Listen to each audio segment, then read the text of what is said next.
সম্ভব হলে যুক্তরাষ্ট্র ওয়েস্ট ইন্ডিজের মাটিতে চলমান টি-20 বিশ্বকাপকে নিজের ক্যারিয়ার থেকে কেটে ফেলতে চাইবেন সাকিব আল হাসান। ব্যাটে চলছে রান খরা, বল হাতে হারিয়েছেন অধিনায়কের আস্থা। ভারতের সাবেক ব্যাটার বীরেন্দর সেহবাগ তো বলেই দিলেন, সাকিবের উচিত টি-20 থেকে অবসরে যাওয়া। দুঃসময় কাকে বলে হারে হারে টের পাচ্ছেন সাকিব, যার রেশো পড়েছে এবার টি-20 অলরাউন্ডার র্যাঙ্কিংয়েও। আইসিসি টি-20 র্যাঙ্কিংয়ে শীর্ষস্থান থেকে এক ধাক্কায় পঞ্চম স্থানে নেমে এসেছেন সাকিব আল হাসান। গত সপ্তাহে শীর্ষে থাকা সাকিব এক সপ্তাহ না যেতেই হারিয়েছেন নিজের সিংহাসন।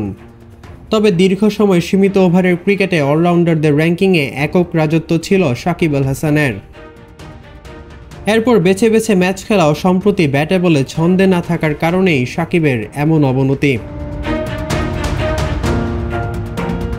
চলতি বিশ্বকাপের প্রথম 2 ম্যাচে বাংলাদেশের হয়ে কোনো অবদান রাখতে পারেননি সাবেক অধিনায়ক।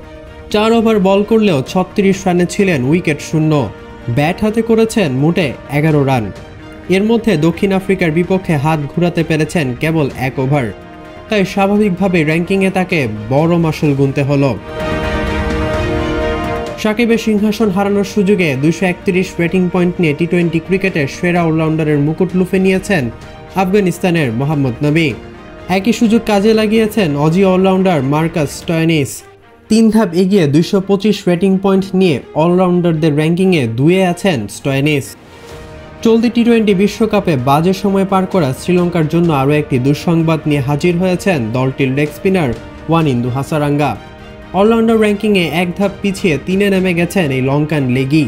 210 রেটিং নিয়ে 4-এ রয়েছেন জিম্বাবুয়েন অলরাউন্ডার সিকান্দার রাজা। তার ঠিক পরেই 208 রেটিং পয়েন্ট নিয়ে সাকিবের অবস্থান। শীর্ষে থাকা আফগান অলরাউন্ডার মোহাম্মদ নবীর সাকিবের পয়েন্টে ব্যবধান 23। ব্যাটে বলে ছন্দে না থাকা সাকিবের জন্য এমন অবস্থা থেকে ঘুরে দাঁড়ানো কঠিন। তবে সাকিবের দুঃসময়ের দিনে বাংলাদেশের জন্য সুখবর বয়ে এনেছেন মুস্তাফিজুর রহমান ও তাওহিদ হৃদয়। চলতি বিশ্বকাপে বল হাতে ছন্দে থাকা ফিজ আইসিসি টি-20 বোলিং র্যাঙ্কিংয়ে 10 ধাপ এগিয়ে 13 নম্বরে উঠে এসেছেন, যা বাংলাদেশি বোলারদের মধ্যে সেরা র্যাঙ্কিং। র্যাঙ্কিংয়ের সেরা 20-এ রয়েছে তাসকিন আহমেদের নামও। ব্যাটিংয়ে সুখবর নিয়ে হাজির হয়েছেন তাওহিদ হৃদয়। চলতি টি-20 বিশ্বকাপে ব্যাট হাতে সবচেয়ে সচল এই ডানহাতি ব্যাটার। এর পুরস্কারও পেয়েছেন হৃদয়। বিশ্বকাপের প্রথম 2 ম্যাচে 40 ও 37 রানের মহা গুরুত্বপূর্ণ 2টি ইনিংস খেলে ব্যাটসম্যানদের র্যাঙ্কিংয়ে তিনি এগিয়েছেন 32 ধাপ। 27তম স্থানে থাকা হৃদয়ই বাংলাদেশের ব্যাটসম্যানদের মধ্যে সর্বোচ্চ। র্যাঙ্কিংয়ে সবার উন্নতি হলেও অবনতির শিকার হয়েছেন সাকিব। ব্যাটে বলে দুর্দিনে থাকা সাকিব কি চলতি টি-20 বিশ্বকাপে ফিরে আসতে পারবে? রাকিন খান, অন ফিল্ড।